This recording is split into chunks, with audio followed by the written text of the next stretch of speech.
ইকরা ইয়া মুহাম্মদ। কি বই পথে আমি লেখাপড়া জানি না।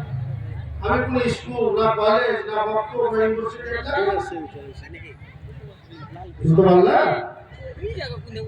একবার হলো দুবার হলো তৃতীয়বার প্রশ্ন করলো আল্লাহ নবী বলেন মা না বেকারে।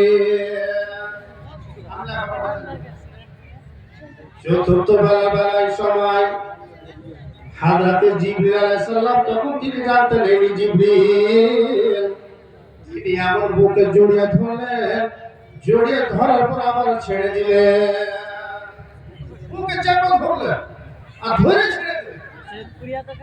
সুবহানাল্লাহ। ভালো শুনেন, যে কোরআন আপনার বাড়িতে টাকে রাখা আছে, জীবনে কোরআন একটা ইবাদত করতে পারলেন না, জীবন কোরআন তো দূরের কথা, কোরআন তরজমা ব্যাখ্যা তাফসীর আয়াতটা কেন নাযিল হয়েছে, কোথায় নাযিল হয়েছে, মাক্কি কে মাদানী,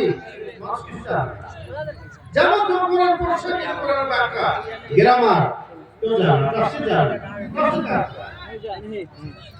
তাফসীরে বাইজাবি, তাফসীরে জালালাইন, ফাতুল মান্না, কোন তাফসীরের কিতাব আছে পড়ানো জানো। সর্বপ্রথম আকাশের নিচে জমিনের উপরে আল্লাহর নবীর কাছে পাঁচটি আয়াত হযরত জিবরিল এসে পড়লেন। কি কি আয়াত? ইকরা বিসমি রাব্বিকাল্লাযী খালাক, খালাকাল ইনসানা মিন আলাক, ইকরা ওয়া রাব্বুকাল আকরামুল্লাযী আল্লামা বিল কালাম, আল্লামাল ইনসানা মা লাম ইয়ালাম। সর্বপ্রথম এই আকাশের নিচে জমিনের উপরে পাঁচটি আয়াত নাযিল হলো। ভালো শুনেন,